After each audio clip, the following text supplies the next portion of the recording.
but my wife and I, we're not arguing anymore. And I owe all of it to all my gratitude and thanks to Donald Trump. I said, listen, you guys are going to fight.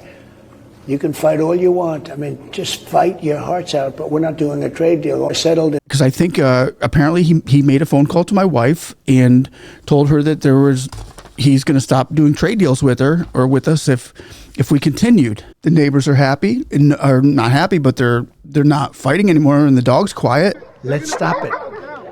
If you stop it, we're doing trade. If you don't stop it, we're not going to do any trade. People have never really used trade the way I used it. That I can tell you. And all of a sudden they said, I think we're going to stop. So we owe it from home to neighborhood to city to country. And maybe he's even stopped the aliens from coming down from Mars. Told the aliens, look, we're not going to do any more trade deals with you. He has traded this racehorse, this stallion, say this is India's racehorse here, to beat that stallion. You can have India or you can have Pakistan. And the American people who are used to Donald Trump, jeez. Oh boy, Trump. I know what everybody out there is thinking. You're thinking that Speak's going to go off on Trump. Nope. Look, man, I like Trump. Don't get me wrong, anybody out there. I voted for him. It's my doing. I did this. Who hasn't seen it? Oh, the American people. The Americans haven't seen it. The Indians saw it. India saw it. I think most of them saw it. The Ministry of External Affairs, the government of India, has put out a statement about the tariffs that the Trump administration just put on them. Massive tariffs. And we're going to go over that. I know that a lot of you out there are thinking, Speak's really going to go off on Trump for this one. But I can't do that. I can't. I mean, the reason why I can't, because Trump has done so many awesome things that he's told me about. I mean, I haven't been here for the past few days, haven't put out a video because me and my wife, my family were having problems and there was no peace within my home. And I mean, and there still really isn't. I'm still kind of sleeping out on the couch right now. But my wife and I, we're not arguing anymore. And I owe all of it to all my gratitude and thanks to Donald Trump. I said, listen, you guys are going to fight. You can fight all you want. I mean, just fight your hearts out, but we're not doing a trade deal. And all of a sudden, they end up not doing a war. I settled it. Because I think apparently he made a phone call to my wife and told her that he's going to stop doing trade deals with her or with us if we continued our argument. So thank you, Donald Trump. I'm so thankful for you. I'm still sleeping on the couch, but yeah, he just said it in the press conference that he negotiated it for us. Thank you. Even though I don't remember getting that call, but if he says it's true, I believe him.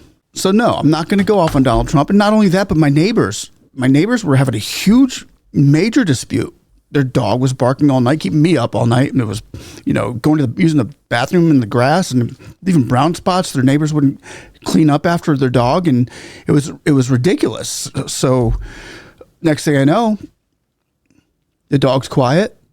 The neighbors are happy and are not happy, but they're not fighting anymore. And the dog's quiet. So, and then I heard on the news that it was Donald Trump. We're going to do a lot of trade with you guys. Let's stop it. Let's stop it. If you stop it, we're doing trade. If you don't stop it, we're not going to do any trade. People have never really used trade the way I used it. That I can tell you. And all of a sudden they said, I think we're going to stop. But it just had to be Donald Trump that fixed the issue. And finally, we have peace in our neighborhood. It goes like from the home to the neighborhood to the city. I know he called up Soros and told him to stop the riots, or he's not going to do any trade deals with them. And Soros pulled his people back. I'm pretty sure that's how it happened. I don't know. I'm asking you. Did I do a good job in that one? I did a good job in about 5 different wars. Do you think I'll get credit for it? No. And so we owe it from home to neighborhood to city to country. And maybe he's even stopped the aliens from coming down from Mars. Told the aliens, look, we're not going to do any more trade deals with you. Right? I mean, Donald Trump is a beast. I wonder how that. But I asked the neighbor's dog, and they said it wasn't Donald Trump. They said he is a rough negotiator. That was horrible. Ladies and gentlemen, I want to thank you all for watching. Please like, subscribe, click that notification button so when we get information out, you can get information in. Before we get going on the Ministry of External Affairs statement the government of India has just put out, but the majority of Americans don't know about the issues pertaining to the deals and trades and tariffs and negotiations before the actual events coming now to fruition. They don't know. They just know the word tariff, and nobody knew that word. 6 months ago, 90% of America or the people in the world didn't even know what a tariff was. So now we find ourselves wanting to believe the talking point of the narrative or the construct of important issues at first glance. It is not acceptable for India to continue financing this war by purchasing the oil from Russia. People will be shocked to learn that India is basically tied with China in purchasing Russian oil. That's an astonishing fact. India portrays itself as being one of our closest friends in the world. So President Trump, he wants a tremendous relationship and has had always a tremendous relationship with India and the Prime Minister. But we need to get real about dealing with the financing of this war. So President Trump, all options are on the table. So what he said holds some truth, but it's not 100% true. It's kind of true, but it doesn't give you the whole story. It gives you, of course, the part that they want to sell, which is why we're going to go over now the Ministry of External Affairs, Government of India statement, which I believe is Jay Shankar. It's right here. Official spokesperson wrote it August 4th, today. India starts off like this. Let's go over it together. He goes on to say, India has been targeted by the United States and European Union for importing oil from Russia after the commencement of the Ukraine conflict. In fact, India began importing from Russia because traditional supplies were diverted to Europe. Normally, they'd come to us after the outbreak of the conflict. Interesting. The United States at that time actively encouraged such imports by India for strengthening global energy market stability. So America, when India started importing from Russia, when the war commenced, the United States and Europe was like, yes, it's good for the global economy. You do it, India, you do it. That's the narrative. Okay. Number 2, he goes on to say, India imports are meant to ensure predictable and affordable energy costs to the Indian consumer. Of course they are. I think that's why we trade and we buy, right? Ladies and gentlemen, if China was going to sell you, if there was a Chinese gas station over there selling $2 a gallon, then you had your European gas station over there selling for $4 a gallon. And you're driving by, your kids got to eat, you need your electric bill on, and you want it to be less. You're going to go to the Chinese at 2, or you're going to say, no, we don't like the Chinese and what they're doing. We're going to go across the street and we're going to fill our tank up there. I don't think so. I think you're going to do what's right for your family, no matter how you feel about the person selling it to you. And that's the way a president or a leader is over a country. They're going to do what's right for their family, no matter who it is selling it to them. Not the family, not the neighbor across the street. They can do whatever they want. But your family is, and that's how India's prime minister and foreign affairs minister, external affairs minister are looking at this. They're doing what's right for their country. And there was never a problem with it till now, right? Okay, so anyway, he says, they are a necessity compelled by global market situation. However, it is revealing that the very nations criticizing India are themselves indulging in trade with Russia. Oh, wait, America, we're allowed to do it. We're America. We can do whatever we want and tell you not to do what we're doing. Do as we say and not as we do. Sounds fair. Unlike our case, such trade is not even a vital national compulsion. 3, the European Union in 2024 had a bilateral trade of euro 67.5 billion in goods with Russia. Wow. So Europe in 2024, just last year, had a bilateral trade of euro 67.5 billion in goods with Russia.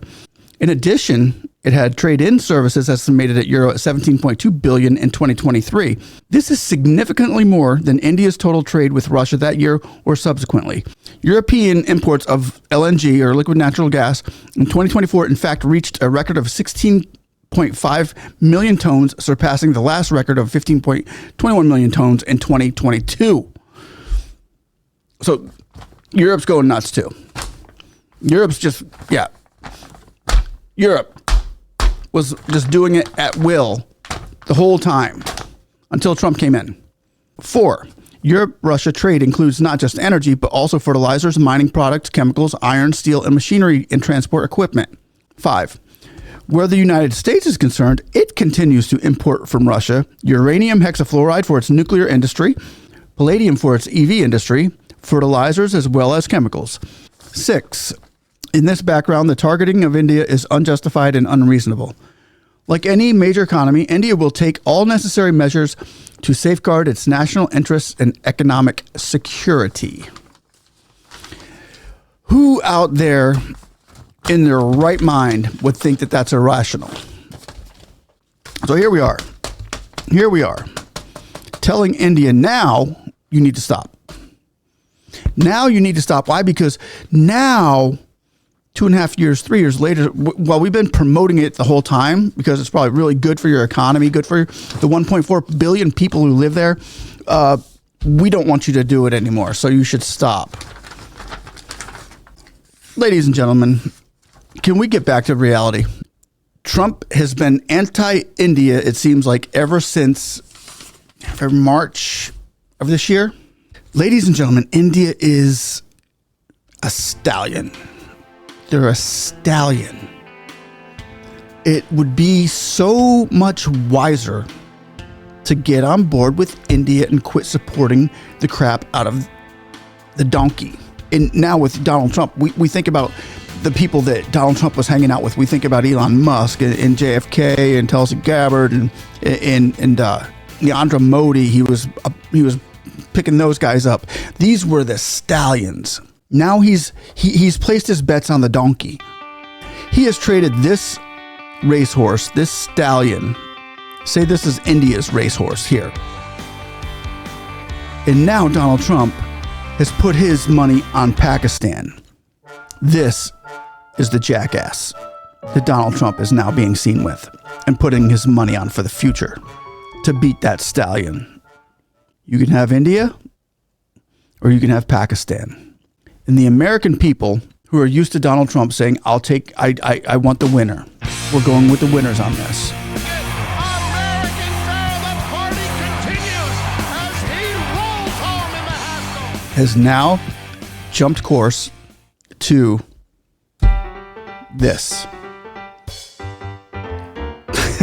Yeah, something's wrong, ladies and gentlemen, and we need to fix it. But hey, these are just my ideas. These are just my thoughts. Please let me know what yours are down below, and like, subscribe, click that notification button so when we get information out, you get information in. I want to say out there to the whole world, Let prosperity, truth, and peace reign over the world, over the globe, and let our leaders, Father, see the light in what they're doing, and let your love be the guide to all that's happening right now. Peace, prosperity, and blessings to all those watching. In Jesus' name I pray. We'll see you on the next one. Have a blessed day. Bye-bye.